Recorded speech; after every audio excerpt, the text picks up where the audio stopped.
আমার বাবা ছিল একজন মুক্তিযোদ্ধা।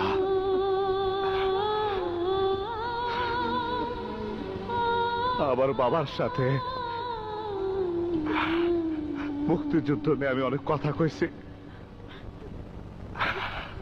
আমার বাবা ছিল একজন খাঁটি মুক্তিযোদ্ধা, অসীম সাহসী। আমার বাপ গলা দড়িতে মরতে পারে না। আমার বাবা তার অফিসের অনেক গোপন কথা আমার কাছে কইতো। সে আত্মহত্যা করে নাই, আর তার চক্রান্ত করে খুন করা হয়েছে। আপনারা চুপ করে আছেন কেন?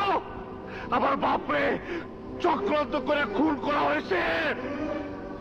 তোমার যদি এ বিষয়ে কোনো সন্দেহ থাকে তাহলে লাশের পোস্টমর্টেমের ব্যবস্থা করি। কি করলেন? থানায় কেস করি, পোস্টমর্টেম। তারপর কোর্টের উকিল গো মিথ্যা কথাগুলো টাকাটা কিনি না, হ্যাঁ?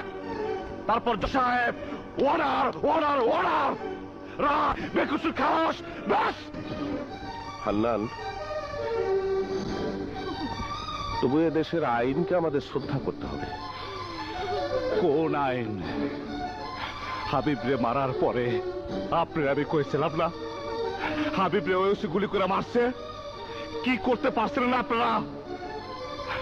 রত্ন যখন ভাইজানের বিরুদ্ধে খবরের কাগজে নিউজ ছাপাইছিল তখন আইন কোথায় ছিল?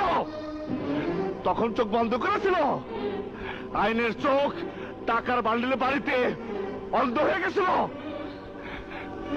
যে আইন টাকার কাছে অসহায় সে আইনের সাহায্য আমি নেব না।